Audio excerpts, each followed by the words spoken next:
Pardon. Bugün Facebook'taki Arda'nın Mutfağı kanalında gördük. Facebook ne ya? Olmadı da. Ben varım diye heyecanlandım bence. Bugün YouTube'daki Arda'nın Mutfağı kanalında yanımda gördüğünüz gibi bu programın yıllardır yapımcısı olan Özlem var. Evet. Merhaba Özlem. Merhaba Arda. Ne güzel Türk kahveni içiyorsun. Ay evet, Paşabahçe göndermiş.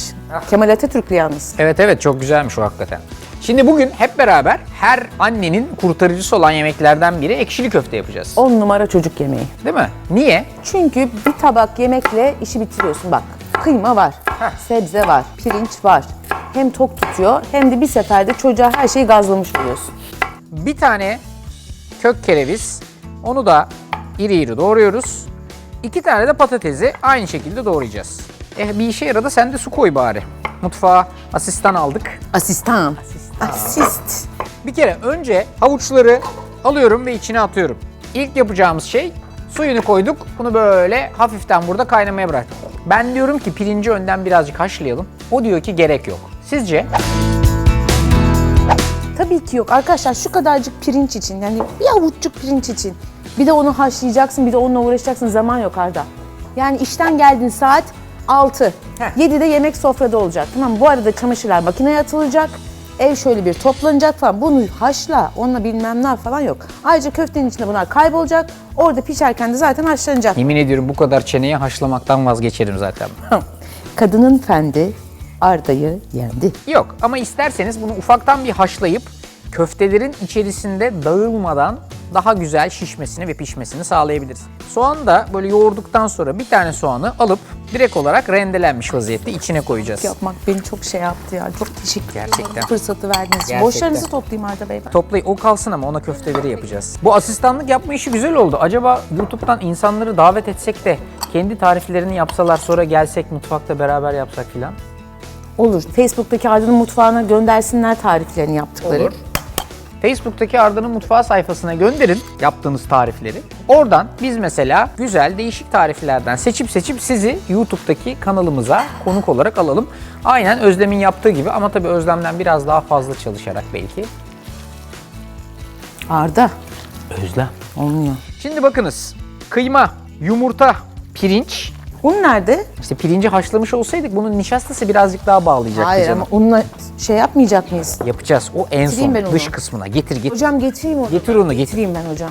Evde yapıyor musun sen? Ya ben bu yemek programı yani yaklaşık 8. sezon ama yemek düşünmekten, yemek görmekten, evde yemek yapmak istemeyen bir kadına dönüştüm maalesef. Çocuk anne kurabiyesi falan bilmiyor. Bunu zaten 10 sene önce de bilmiyordu. Ama işte hala öğrenemedi. Yapmadan önce de bilmiyordu canım. Şimdi önce birazcık havuçlar haşlandıktan sonra birkaç dakika kadar patatesi ve kerevizi daha sonra koyuyorum. Çünkü havuçlar biraz daha dirençli. Onlar haşlandıktan sonra diğerlerini ekledim. 7 bardak kadar suyun içinde kaynıyorlar. Burada da köfteleri yapıyoruz. Bu köftelerle ilgili şu detayı vermemiz lazım. Bunlar piştiği zaman kıyma birazcık hacmini kaybedecek ama pirinç tabii ki birazcık şişecek. Burada da 350 gram kadar kıyma, bir tane yumurta, bir tane rendelenmiş soğan, çeyrek bardak kadar pirinç, tuz ve karabiber. Şimdi tabii bunun birazcık fazla ununu almamız lazım. Alacağız. Bu üstündeki unlar hafif köfteyi bir arada tuttuğu gibi içindeki suyu da birazcık helmelendirecek, birazcık yoğunlaştıracak. Bak en önemli dokunuşları ben yapıyorum. Tebrik ediyorum seni. Gerçekten şahesersin. Bakın bu üstüne çıkan köpük var ya, bu köpükleri mümkün olduğu kadar almaya çalışın. Bu köpükler nedir Özlem Hanım? Kefi. Nedir? Kef nedir? Gazı. Evet. Bunları alırsak evet kerevizin ortaya çıkarttığı ve hani böyle yerken hafiften gaz yapan kıvamı bertaraf etmiş olacağız. Şimdi sebzelerimiz birazcık haşlandı. Köfteleri hafif dışları unlu vaziyette alıp sebzeli karışıma ekliyoruz. Un hiç kullanmazsanız birbirine yapışır ve hafifte suda dağılır. Peki Özlem, sen bunu evde kaç dakika pişiriyorsun? Ben öyle süre tutmuyorum ya. Mesela koklarım yemeği, anneminki gibi koktu derim. O zaman benim için olmuştur o tarif. Vay be. Ama şimdi ne diyorum? Arda'nınki gibi olmuş. Yersen. Hepsini beraber işin içine koyduktan sonra dikkatli bir şekilde karıştırıyoruz. Köfteleri dağıtmıyoruz. Kapağını da kapattıktan sonra yaklaşık 15-20 dakika kadar kendi halinde pişmeye bırakıyoruz. Ama şey yapacağız daha. Onu da söyle. Terbiyesi var. Meyane. Özlem, oldu mu bu yemek? Oldu. Nereden anladın? Kokla, kokusu çıktı. Kokusunda. Bak, eskiler ne dermiş biliyor musun? Yemeği yağı üstüne çıkacak dermiş. Çıkmış mı yağı? Bak, Yağı komple üstüne doğru çıkmış. Niye bana böyle ilkokul çocuğu muamelesi yapıyorsun? Bakıyorum, evet çıkmış. Bir karış geride duracaksın, tamam mı? Şöyle, sonra şöyle bak, şu bak. Şöyle bak. Heh, şu hareket. Çok önemli. Evde bunu yaparsanız böyle, bak şu. Onu misafirler geldi Alttan alttan. yapacaksın. Tamam. Biz en iyisi bunda terbiye yapalım. Bu hareket. Şimdi ben yapacağım bunu. Tamam. Özlem'in şu anda yumurta sarısı ve beyazı ile imtihanı. Oo, aman. Heh. O da daha hala beyazı var. Evet. Bak hop. Limon da sıkacaksın lütfen. Sonra temperleyeceğiz Özlem Hanım. Nedir temperlemek? İşte ısıtacağız şeyi. Evet. Sen yumurtayı. çırpacaksın ama durmayacaksın.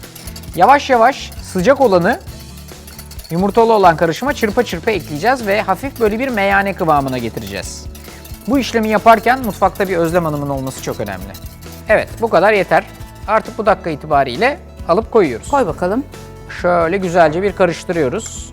Bu hem kıvamını birazcık bağlamayı sağlıyor, hem de o içindeki var olan suyu su kıvamından böyle gördüğünüz gibi beyazımsı bir sos haline getiriyor. Ondan sonra da şöyle bir karıştırıp Hadi oldu. servis ediyoruz.